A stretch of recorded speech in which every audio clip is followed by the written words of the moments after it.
Perfection है, इसमें आप सभी का स्वागत है।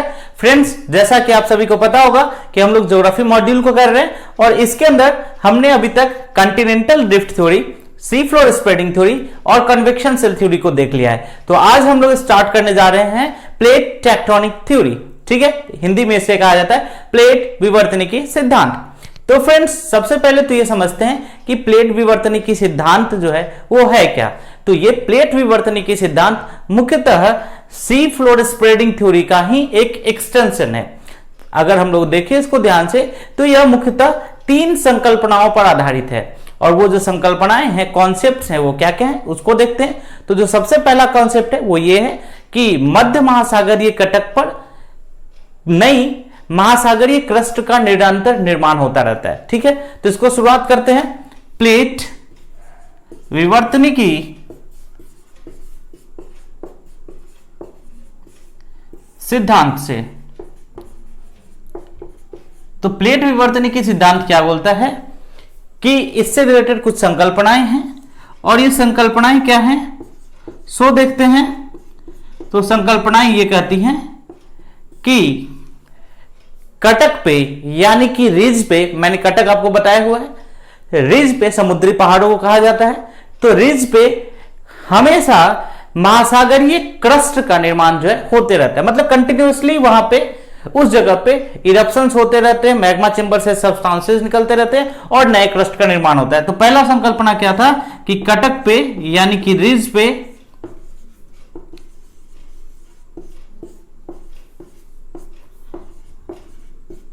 नई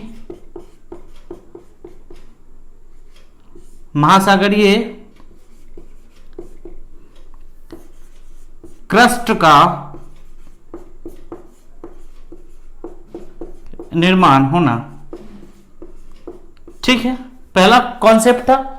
दूसरा जो कॉन्सेप्ट है वो ये बोलता है कि जो प्लेट्स हैं, जो पृथ्वी का जो ऊपरी बाहरी सिरा है जिसको प्लेट्स कहा जाता है, ये जो प्लेट्स हैं ये अधिक घनत्व वाली जो प्लेट होती हैं वो कम घनत्व वाली प्लेटों के नीचे क्या हो जाती है, सबडक कर जाती है, यानी कि छेपित हो पाती है और जिसके फलस्वरूप गर्तों का निर्माण होता है। तो सेकंड देखते हैं कि अधिक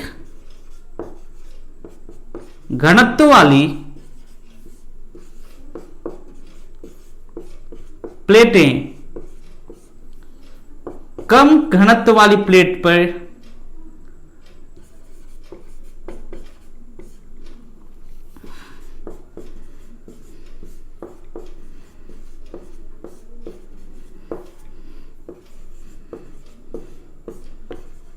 छेपित हो जाते। छेपित मतलब क्या होता है, सबडक हो जाता है।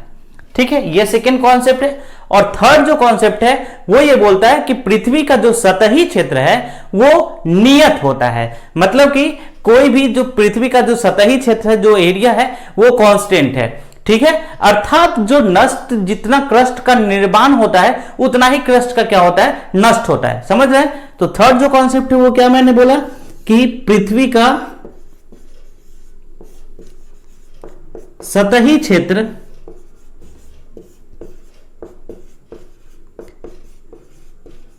नियत होता है। ठीक है, तो प्लेट विवर्तनिकी सिद्धांत मुख्यतः इन 3 संकल्पनाओं के ऊपर आधारित है। समझ रहे हैं? तो अब ये प्रश्न उठता है कि ये जो प्लेट है, इन प्लेट का संचलन कैसे होता है और इन प्लेट के संचलन का प्रभाव क्या पड़ता है। ठीक है, तो सबसे पहले तो हम लोग समझेंगे कि प्लेट का संचलन कैसे होता है। तो देखिए, प्लेट का संचलन मतलब क्या होता है, मूवमेंट। अब देखो आप लोग कि मूवमेंट किस तरीके से होता है। आपको पता होगा कि अर्थ के अंदर जो है ये एक जो मैग्मा चेंबर है, मैंने आपको लास्ट लेक्चर्स में बताया था, ये मैग्मा चेंबर के कारण ये जो है वो किस स्टेज में होता है, ये फ्लोटिंग स्टेज में होता है। ठीक है, और इस फ्लोटिंग स्टेज के ऊपर, मतलब कि ये फ्लोटिंग स्टेज बोल रहा हूं, ये विस्कस स्टेज में होता है। एंड इस विस्कस स्टेज के ऊपर एक सॉलिड सब्सटेंस है जो कि क्रस्ट के रूप में है ना, आपको इसके ऊपर होता है। तो ये देखो आप लोग, ये जो हो गया, ये क्या हो गया, विस्कस है ना, और विस्कस के ऊपर क्या हो गया, ये सॉलिड। तो अब समझो, ये जो विस्कस सब्सटेंस है, इस विस्कस सब्सटेंस के ऊपर सॉलिड सब्सटेंस है।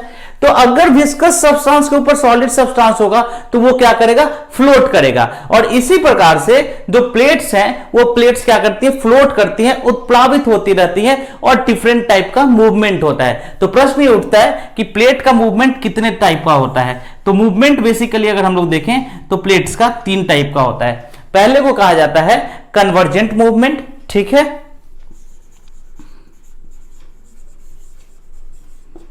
दूसरे को कहा जाता है डाइवर्जेंट मूवमेंट और तीसरे को कहा जाता है पैरेलल मूवमेंट, ठीक है। Convergent, divergent and parallel. तो सबसे पहले हम लोग किसको देखते हैं, डाइवर्जेंट मूवमेंट को देखते हैं, ठीक है। डाइवर्जेंट मूवमेंट क्या होता है, ठीक है। तो डाइवर्जेंट जो मूवमेंट होता है इसको रचनात्मक प्लेट्स भी कहते हैं, क्योंकि क्या होता है डाइवर्जेंट मूवमेंट में कि जो डिफरेंट प्लेट्स हैं वो एक दूसरे से क्या होती हैं, दूर जाती हैं। एक दूसरे से क्या होती है, दूर जाती हैं। और जब ये एक दूसरे से दूर जाती हैं तो कोई ना कोई एक नए स्थल का, एक नए भाग का क्या करती है, निर्माण करती हैं। इसलिए इसको क्या कहा जाता है, डाइवर्जेंट प्लेट्स कहा जाता है। अभी अगर आप इसके एग्जाम्पल के फॉर्म में देखें तो आप पाएंगे कि नॉर्थ अमेरिका, साउथ अमेरिका और यूरोप का जो भाग है वो एक दूसरे से क्या हो रहे हैं, एक दूसरे से दूर जा रहे हैं, ठीक है। तो ये दूर जा रहे हैं, लगभग 2 सेंटीमीटर पर ईयर की स्पीड से दूर जा रहे हैं। तो दूर जाने का मतलब क्या हो गया कि ये क्या कर रहे हैं बेसिकली, कि ये एक रचनात्मक प्लेट का निर्माण कर रहे हैं। और ऐसे मूवमेंट को क्या कहा जाता है, डाइवर्जेंट मूवमेंट कहा जाता है। दूसरा जो है उसको हम लोग बोलते हैं कन्वर्जेंट मूवमेंट, ठीक है। अब ये कन्वर्जेंट मूवमेंट क्या होता है, कन्वर्जेंट मूवमेंट होता है कि जब 2 प्लेट्स एक दूसरे के नजदीक आते हैं, ठीक है, एक दूसरे के पास आते हैं तो इसको हम लोग क्या बोलते हैं, एक दूसरे की ओर आते हैं तो इसको हम लोग क्या बोलते हैं, कन्वर्जेंट मूवमेंट। ये क्या शो कर रहा है, एक दूसरे के पास आना। तो अब ये जो कन्वर्जेंट मूवमेंट होता है इसमें कैसा कैसा, क्योंकि यहां जब एक दूसरे के पास आएगा तो बेसिकली क्या होगा, कोलिजन होगा, ठीक है, टक्कर होगा। तो कोलिजन जब होता है तो वो कोलिजन कैसा कैसा पॉसिबल है इसकी बात कर लेते हैं। तो बेसिकली जो कोलिजन होता है वो होता है कंटिनेंटल कोलिजन, ठीक है, महाद्वीपीय टक्कर। दूसरा जो होता है वो होता है कंटिनेंटल ओशियनिक कोलिजन, ठीक है। और तीसरा जो कोलिजन होता है वो होता है ओशियनिक कोलिजन, ठीक है। अगर इसके एग्जाम्पल्स को देखें तो कंटिनेंटल जो कोलिजन है ये तो बहुत ही अच्छा इसका एग्जाम्पल है, हिमालय का फॉर्मेशन। तो बेसिकली कंटिनेंटल कोलिजन जो हुआ वो यूरेशिया और गोंडवाना लैंड का जो कोलिजन हुआ उसको हम लोग बोलते हैं कंटिनेंटल कोलिजन। कंटिनेंटल और ओशियनिक कोलिजन की अगर हम लोग बात करें तो जो पैसिफिक ओशन है और पैसिफिक ओशन के साथ जो आपका अमेरिका का जो प्लेट्स है उसका जो कोलिजन होता है उसको हम लोग कंटिनेंटल ओशियनिक के अंदर डाल सकते हैं। और यूरेशियाई प्लेट एंड उसके साथ जो पैसिफिक ओशन का जो ये कोलिजन होता है उसको हम लोग कहां पे डाल सकते हैं, ओशियनिक कोलिजन के अंदर डाल सकते हैं, ठीक है।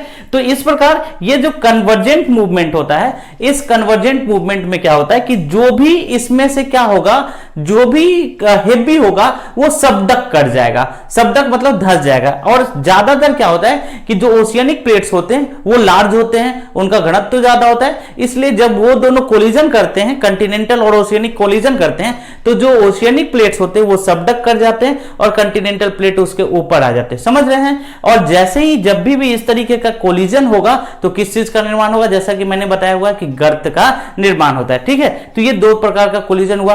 थर्ड जो कोलिजन होता है इस कोलिजन को हम लोग क्या बोलते हैं, इस कोलिजन को हम लोग बोलते हैं पैरेलल मूवमेंट, ठीक है। तो ये तो दो हमने देख लिया। पैरेलल मूवमेंट में क्या होता है सो समझते हैं। पैरेलल मूवमेंट में क्या होता है कि एक प्लेट है ऐसे चल रहा है और दूसरा प्लेट वो भी इसके समानांतर चल रहा है, तो इसमें तो ना तो निर्माण होता है ना ही क्या होता है, क्षेपण होता है। तो यहां पर ये रचनात्मक है, ये विनाशी प्लेट है और ये क्या है, बिल्कुल एक दूसरे के समानांतर चलते हैं, ना तो इसमें निर्माण होता है और ना ही विनाश होता है। तो इसको हम लोग क्या लिख सकते हैं, एक विनाशी प्लेट भी लिख सकते हैं, विनाशी क्षेपण भी लिख सकते हैं। तो इस प्रकार फ्रेंड्स हमने प्लेट टेक्टोनिक थ्योरी का जो मूवमेंट था इसके बारे में पढ़ा। अब जो अभी हम लोग और देखेंगे वो देखेंगे कि विश्व में बड़े प्लेट्स कौन कौन से हैं और छोटे प्लेट्स कौन कौन से हैं, ठीक है। अब हम जो मेजर और माइनर प्लेट्स हैं इनकी बात कर लेते हैं। आपने बीपीएससी में देखा होगा, आई होप कि नजका प्लेट या कोकस प्लेट में से किसी एक प्लेट के बारे में पूछा था कि ये कहां पे है। ठीक है, तो फर्स्ट ऑफ ऑल ये जो मेजर प्लेट्स हैं ये तो अपने नाम से ही पता चलते हैं कि कहां कहां पे हैं। लाइक कि अंटार्कटिका, तो अंटार्कटिका के आसपास का जो प्लेस है उसको क्या कहा जाता है, अंटार्कटिका प्लेट। नॉर्थ अमेरिका का, साउथ अमेरिका, पैसिफिक ओशियन का, इंडो ऑस्ट्रेलियन, अफ्रीकी एंड यूरेशियन प्लेट। तो ये याद करने की जरूरत नहीं है, ये सारे मेजर प्लेट्स हैं on the surface of earth. ठीक है, इसके अलावा कुछ माइनर प्लेट्स हैं। सबसे पहला कोकस प्लेट, तो ये कोकस प्लेट कहां है, मध्य अमेरिका और पैसिफिक ओशन के बीच में है। ठीक है, मध्य अमेरिका के बारे में मैं पहले बता चुका हूं, तो मध्य अमेरिका और कहां, प्रशांत महासागर के बीच का जो प्लेट है इसको कोकस प्लेट कहते हैं। दूसरा है नजका प्लेट, ये दक्षिण अमेरिका और प्रशांत महासागर के बीच का प्लेट है। एंड कैरोलिन प्लेट, ये फिलीपींस और इंडियन प्लेट के बीच का प्लेट है। इसके अलावा भी कई सारे और प्लेट्स हैं जो कि आप देखिएगा एनसीईआरटी में दिया हुआ है, उसको मार्क कर लीजिएगा, अपने नोट्स के अंदर नोट डाउन कर लीजिएगा। आई होप आपको यहां तक अच्छे से समझ में आ गया होगा। नेक्स्ट लेक्चर में हम लोग जो कैटास्ट्रोफिक इवेंट्स है ना, उसके बारे में पढ़ेंगे। मिलते हैं, थैंक यू।